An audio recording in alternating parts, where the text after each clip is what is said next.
Quelle est la mission d'un démineur? C'est celle de protéger ses concitoyens face aux dangers des explosifs de toutes sortes, mais, attention, en gérant ses propres peurs. Qui, dans cette salle, a déjà assisté à des explosions? Allez, levez la main. Vous n'êtes pas très nombreux. Pour ceux qui ont assisté à une explosion, vous en avez sûrement retenu le bruit, la force, la puissance, toute la fureur. Alors, vous devez vous demander, en fait, comment un démineur peut aller au-devant du danger. Vous avez sûrement à l'esprit l'image d'un démineur face au danger, qui neutralise une mine antipersonnelle, qui va désamorcer une charge explosive qui est posée sur le corps d'un terroriste qui vient d'être abattu par des forces de police. Toute la difficulté réside dans le fait, justement, de garder sa lucidité. Alors, comment un démineur peut-il aller volontairement en devant d'un tel danger? Pourtant, le démineur, a priori, n'a pas de vocation suicidaire. Il est, je l'espère, dans la plupart des cas, sain d'esprit. En réalité, la réponse à cette question réside dans une forme d'apprentissage, parfois inconscient, du contrôle de ses propres peurs. Et puis, le démineur sait pertinemment qu'il est le seul à pouvoir accomplir cette mission. Il est le seul à pouvoir enlever la menace. Si lui n'y va pas, qui va y aller? C'est vous? Il estime être le dernier rempart avant le chaos. Ils n'ont pas le droit d'avoir peur pendant l'exécution de sa mission. La peur. En réalité, on devrait dire les peurs. Moi, je les catégorise en 3 degrés. Le premier degré de peur, c'est le plus simple. C'est lorsque vous êtes face à une situation risquée, bien sûr, mais connue et maîtrisée.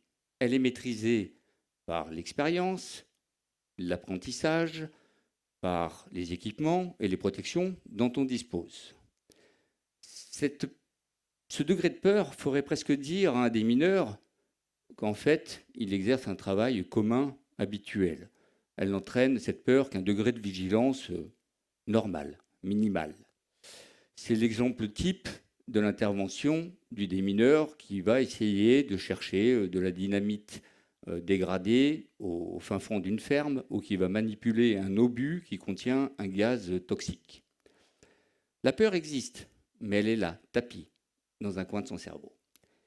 Et puis, il y a un deuxième degré de peur.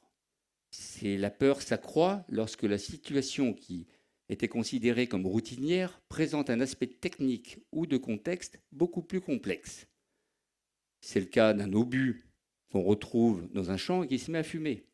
C'est le cas d'une intervention sur un colis suspect, ou lorsque vous intervenez, vous apprenez incidemment que ce colis a été déposé par une personne qui est reconnue comme un terroriste potentiel. Ou lorsque vous intervenez toujours sur ce même type de colis et vous devinez aisément la présence réelle d'un système de mise de feu. La peur est toujours là, tapie dans un coin du cerveau, mais l'expérience et les connaissances techniques du démineur prennent le pas, prennent le dessus sur une légitime inquiétude. Il peut arriver, parfois, que le démineur n'ait pas le temps d'avoir peur pendant l'action. Cette peur, elle est remplacée par une forme de fatalisme sur l'air de ce qui doit arriver, arrivera. Je me souviens d'une intervention où j'avais été rechercher au fin fond d'un village isolé un obus, donc un obus d'artillerie qui avait été retrouvé dans un champ et qui présentait des caractéristiques de danger énormes. C'est-à-dire que cet obus pouvait exploser sous l'effet de la moindre contrainte mécanique ou du moindre choc. Je décidai donc de porter délicatement cet obus dans mes mains et je me dirigeais vers une zone de destruction en compagnie du maire. Celui-ci cheminait à mes côtés. Il n'était pas très rassuré, mais son devoir d'élu lui imposait de participer à la suppression de la menace vraiment réelle qui pesait sur sa commune. Tout en discutant et en lui expliquant les dangers de l'engin, je marchais sans m'en rendre compte sur une faille qui était recouverte de mousse. Soudainement, j'ai enfoncé ma jambe jusqu'à l'aine et dans un geste réflexe, j'ai projeté l'obus en l'air. Le temps s'est figé. J'étais persuadé que j'allais exploser. Je n'ai pas eu peur à ce moment. J'ai eu cette forme de fatalisme. J'acceptais les choses. J'avais quand même un réel sentiment de culpabilité puisque je savais que l'obus, en retombant, allait exploser, vraisemblablement me tuer, mais aussi impacter le maire qui était à mes côtés et qui allait subir le contre-coup de ma faute professionnelle. Et puis, j'ai vu cet obus, comme au ralenti, tournoyer, tournoyer, tournoyer, retomber, rebondir pour finir s'arrêter entre deux rochers. Et là, je me revois encore tout honteux, en train d'essayer d'extirper ma jambe du trou dans lequel elle était enfoncée, devant le maire qui était blanc comme un linge. Et bien sûr, il n'a pas fait un seul geste pour m'aider. Et puis, après ces deuxième degré de peur, il y a le troisième degré de peur. En fait, il s'agit de la vraie peur. Celle dont il faut se méfier, puisqu'elle peut se transformer en peur panique et vous faire l'inverse de l'effet escompté. Cette peur, elle n'arrive pas de manière graduée. Elle arrive soudainement, au moment où, bien entendu, elle est la moins bienvenue et surtout au moment où vous ne l'attendez pas. Cette peur, je l'ai rencontrée à plusieurs reprises. À chaque fois, je me suis dit que j'aurais mieux fait d'écouter ma mère et de devenir expert comptable, très clairement. Cette peur, je ne sais pas si tout le monde en ressent les mêmes effets. En ce qui me concerne, je la ressens physiquement. Elle en est même odorante. C'est-à-dire que j'ai de l'acide lactique dans tous les muscles de mon corps qui instantanément deviennent extrêmement douloureux et j'ai des courbatures pendant plusieurs semaines. Alors vous me direz, est-ce qu'un démineur a le droit d'avoir peur ? Bien sûr, un démineur a le droit d'avoir peur puisqu'il reste un être humain avec toutes ses faiblesses. La seule différence, c'est qu'il a le droit d'avoir peur seulement après l'intervention. Le démineur sait qu'un accident, qu'une explosion peut avoir une incidence énorme sur son existence. Je vous rappelle, ou je vous apprends, qu'en réalité, une explosion peut générer 3 types d'effets. Le premier effet, qui est le plus visuel, c'est la création d'une boule de feu qui va entraîner, bien sûr, des brûlures énormes. Le deuxième effet est beaucoup plus pernicieux. Il s'agit simplement de ce qu'on appelle l'onde de choc. L'explosif, en se décomposant, va générer une boule de gaz qui va se mouvoir dans l'air ambiant à très très haute vitesse. Cette onde de choc va générer ce qu'on appelle un effet de blast. Cet effet de blast va faire exploser tous les organes creux de votre corps, les poumons, les intestins notamment. En réalité, vous pouvez rester conscient, mais vous êtes déjà mort. Le troisième effet est ce qu'on appelle les shrapnels. Ce sont les fragments qui sont issus de la bombe elle-même ou des objets qui l'environnent et qui vont être projetés dans l'air à très très haute vitesse et à très haute température. Ces éclats correspondent à des centaines de balles de fusil qui vont perforer tout ce qui est à proximité. Bien évidemment, le démineur est soumis et confronté à ces effets. Sacrées conséquences potentielles, n'est-ce pas ? Alors vous me direz, une fois de plus, comment un démineur peut-il gérer son stress ? Comment un démineur peut-il aller au-devant de son danger en limitant sa peur pour essayer d'agir avec lucidité ? Alors, ce que je vais vous dire est très personnel. Ce sont mes codes intuitifs qui me permettent de dissocier le stress de l'action elle-même. Comme vous le savez, il existe 2 types de stress.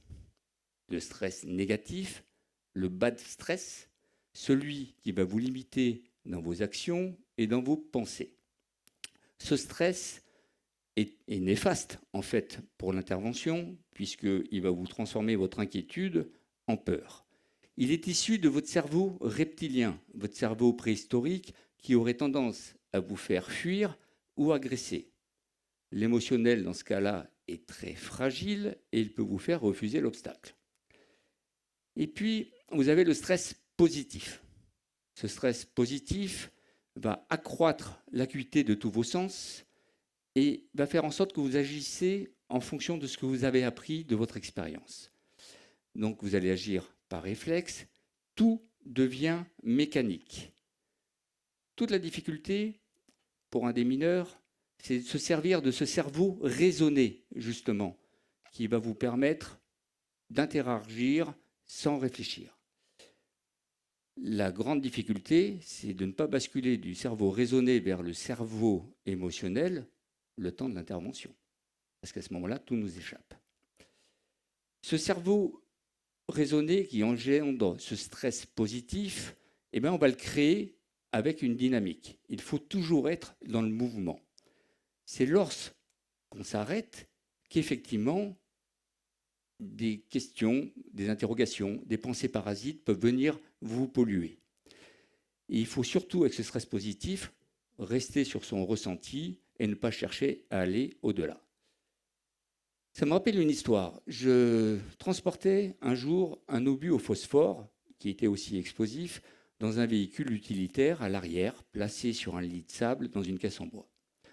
Mon collègue conduisait, on se racontait le film de la veille, et puis d'un seul coup, mais d'un seul, l'habitacle s'est rempli de fumée et des flammes énormes sont apparues à l'arrière. Il y avait une fissure dans l'obus qui, au contact de l'air, le phosphore s'était enflammé.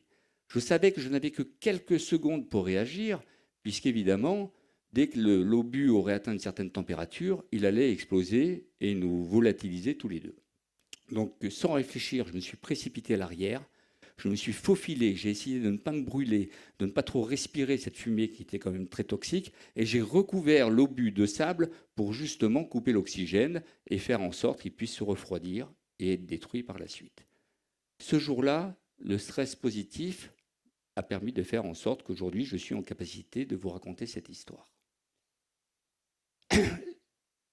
Le stress, la meilleure façon pour moi de le limiter, c'est aussi la libération par la parole, de ne pas avoir honte. Quand vous intervenez en matière de déminage, vous intervenez à deux. Le fait d'exprimer oralement, verbalement à son équipier ses inquiétudes, ses peurs, vous permet peut-être non pas d'effacer ce stress totalement, mais au moins d'en limiter la portée. Cette gestion du stress, vous pouvez la retrouver dans votre quotidien, lors d'un petit accident de voiture dans lequel vous êtes impliqué, lors d'une agression verbale dans le métro, par exemple. Si vous empêchez votre cerveau reptilien de prendre le dessus, si vous arrivez à contrôler vos émotions en respirant par le ventre, en écoutant votre respiration, en évitant de se bloquer dans un effet tunnel, alors tout deviendra plus clair et vous serez en capacité de gérer votre stress et d'agir avec lucidité. Vous serez dans le mouvement. Et puis, il y a vraiment un point important dont il faut se persuader. Il faut se dire que si je me sens stressé, c'est que la situation dans laquelle je suis mérite que je le sois. C'est-à-dire que je suis déjà dans un cas non conforme, que je suis passé d'une situation maîtrisée à une situation hors norme, à une situation hors zone de confort. Donc, le fait de se poser des questions à ce moment-là, de se demander de manière intuitive, pourquoi est-ce que je suis stressé? Pourquoi cette situation me met dans cet état-là? Comment je pourrais faire pour limiter ce stress? Comment je peux éviter un auto-emballement et faire en sorte que ce stress se transforme en peur, voire en peur panique? Rien que le fait de se poser intuitivement ces questions permet justement de générer un stress positif, de transformer votre inquiétude en quelque chose de normé. Donc c'est vraiment très très important. Alors maintenant, je vais vous poser la question. Et vous? Est-ce que vous avez pris conscience que certaines situations vous stressent plus que d'autres? Est-ce que vous avez cherché des clés pour gérer ce stress? Est-ce que vous avez mis en place des rituels, voire des automatismes, lorsque la situation, justement, tend à se compliquer? Je vous laisse y réfléchir. Je vous remercie.